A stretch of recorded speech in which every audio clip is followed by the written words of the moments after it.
दोस्तों नमस्कार। जो अहमदाबाद में बड़ा हादसा हुआ उसको लेकर अब बड़ा खुलासा होने वाला है, क्योंकि जिस तरफ किसी का ध्यान नहीं था वहां पर अब एक आरटीआई एक्टिविस्ट कुणाल शुक्ला का ध्यान गया है और उसने आरटीआई इस मामले पर लगाई है, यानी कि राइट टू इंफॉर्मेशन का इस्तेमाल करते हुए पूछा गया है कि आखिरकार एरोप्लेन फ्लाई करने से पहले यानी कि टेक ऑफ करने से पहले क्या क्या वहां पर हुआ, सारी चीजों की जानकारी मांगी गई है। मैं आपको इस वीडियो में बताने वाला हूं। बहुत बड़ा रहस्यमयी जो चीज छुपी हुई थी, क्या अब यहां पर सरकार की जिम्मेदारी लेने का समय आ गया है? क्या अगर सरकार से या किसी भी तरीके से इतनी बड़ी चूक हुई है तो इसका जिम्मेदार कौन होगा? क्या यहां पर इस्तीफों की झड़ी लग सकती है? बहुत बड़ा मामला सामने आया साथियों। और सबसे पहले मैं आपको बताना चाहता हूं, ये अहमदाबाद फ्लाइट से जो क्रैश हुआ अहमदाबाद में AI-171 फ्लाइट एयर इंडिया की, उससे पहले भी एक मामला सामने लेकर आया गया है। और आखिरकार जो उसमें बीजेपी के पूर्व मुख्यमंत्री थे रूपानी, सीएम रूपानी, उनको लेकर भी एक बड़ा खुलासा यहां पर किया गया। सबसे बड़ी अपडेट लेकर आया हूं, आपके साथ जुड़ चुका हूं। और इस वीडियो को आखिर तक अगर आप देखते हैं तो मैं इस चीज की जिम्मेदारी लेता हूं, आप ये समझ जाएंगे कि हाँ, कितनी महत्वपूर्ण, कितनी इंपॉर्टेंट ये वीडियो आपके लिए होने वाली थी। सबसे पहले आपको बस ध्यान लगाकर सुनना है जो मैं आपको खबरें बता रहा हूं। देखिए, कुणाल शुक्ला का कहना है, इस पूरे मामले पर कुणाल शुक्ला ने कहा है कि यह हादसा है या कुछ और। आगे वो कहते हैं कि इस पूरे मामले को अंत तक जरूर पढ़िए। और आगे लिखते हैं कि भारत के CDS बिपिन रावत दुनिया के सबसे सुरक्षित माने जाने हेलीकॉप्टर में दुर्घटनाग्रस्त होकर मर जाते हैं। चर्चा आम थी कि चीन विस्तारवादी नीतियों को लेकर बेहद मुखर रहे बिपिन रावत राफेल और रक्षा सौदों से जुड़े घोटाले का कोई भांडाफोड़ करने वाले भांडाफोड़ करने वाले थे। ऐसा कहा जाता कि वे अग्निवीर योजना को लेकर भी खुश नहीं थे। अब हेलीकॉप्टर दुर्घटना से संबंधित जांच रिपोर्ट आज तक देश के सामने नहीं रखी गई है, ना ही इसे मुझे आरटीआई के तहत दिया गया। गुजरात के पूर्व मुख्यमंत्री विजय रूपानी दुनिया के सबसे सुरक्षित समझे जाने वाले बोइंग ड्रीम लाइनर विमान में दुर्घटनाग्रस्त होकर मर जाते हैं। ये विमान ऐसा था कि अगर इसका एक इंजन फेल हो जाए तो ये दूसरे इंजन की पावर से भी आसानी से उड़ान भर सकता है, लेकिन दोनों इंजन फेल हो गए और विमान उड़ते ही जमीन पर गिर गया। इस विमान को उड़ान से पहले देखने वाला ग्राउंड इंजीनियर कौन था, इसका खुलासा क्यों नहीं हुआ है?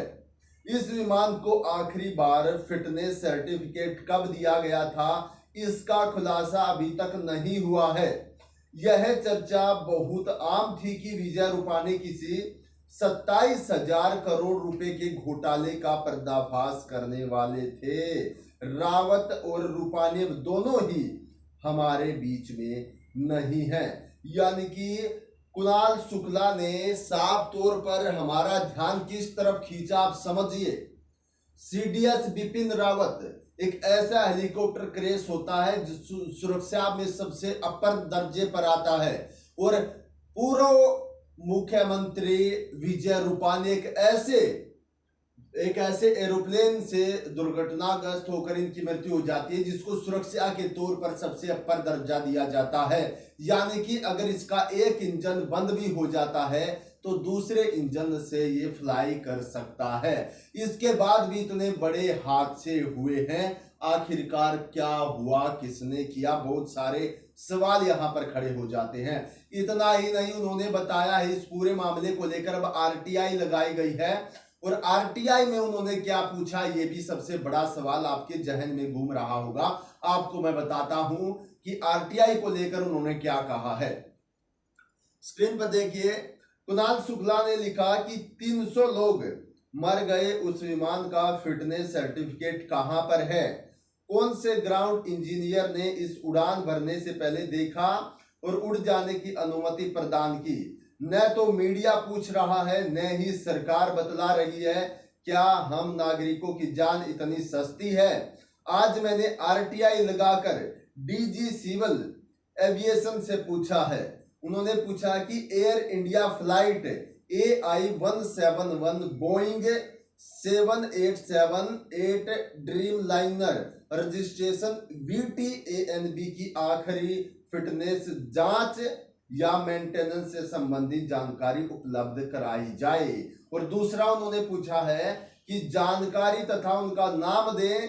दुर्घटना से पहले उपरोक्त विमान की तकनीकी जांच दिन इंजीनियर ने की थी। और उसके साथ उन्होंने ये आरटीआई का, आप नीचे देख सकते हैं, आरटीआई का ये ऑनलाइन आरटीआई का जो उन्होंने देखिए इस पर लिखा हुआ है और आरटीआई रिक्वेस्ट फाइल्ड सक्सेसफुली। उन्होंने ये आरटीआई डाली और इस पूरे मामले को लेकर अब पूछ लिया गया है और इस जो डीजी सिविल एविएशन है उनसे पूछा गया है कि आखिरकार ये पूरा का पूरा हादसा हुआ कैसे? इतने लोगों की जान क्या कीड़ी मकोड़ों के समान थी? ना तो उसका नाम सामने आ रहा जिसने एरोप्लेन को आखिरी बार फिटनेस जिसने चेकअप किया, जिसने उड़ान भरने की इजाजत दी, या फिर जिसने इसके पूरे टेक्निकल सिस्टम को जांचा और उसके बाद कहा कि ठीक है कुछ खराबी नहीं है। उनका नाम सामने क्यों नहीं आ रहा? क्योंकि आप सभी जानते हैं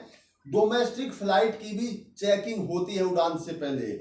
ये तो इंटरनेशनल फ्लाइट थी, इसकी चेकिंग तो हर तरीके से की गई होगी, लेकिन उन सब का नाम क्यों नहीं आगे आ रहा है? और इन्होंने दूसरा जो सबसे बड़ा खुलासा किया, इन्होंने कहा है कि जो विजय रूपानी गुजरात के पूर्व सीएम इस हादसे में जो है मर गए, उन्होंने एक बड़ा खुलासा करना था, करोड़ों का, 27,000 करोड़ों का वो खुलासा वो करने वाले थे। क्या ये रहस्यमयी चीजें से सब कुछ किया गया या हुआ है? इसीलिए उन्होंने सबसे पहली लाइन में लिखा है हादसा, या उसके आगे क्वेश्चन मार्क लगाया, यानी कि किस ओर वो इशारा कर रहे हैं। आप सभी समझ चुके होंगे साथियों, खुलकर कोई इस पर बोल नहीं रहा है, लेकिन आप इतने समझदार हैं, आप समझ गए होंगे कि उनका इशारा किस ओर किया गया है। यानी कि एक बड़ा मामला कुणाल शुक्ला के द्वारा सामने रखा गया, इस पर आरटीआई लगा जवाब भी मांगा गया है। अब इस पर जवाब क्या दिया जाता है, कौन थे वो जिन्होंने फिटनेस चेकअप किया था, सारी चीजें जैसे ही सामने आएंगी हम आपसे जरूर वो चीजें साझा करेंगे।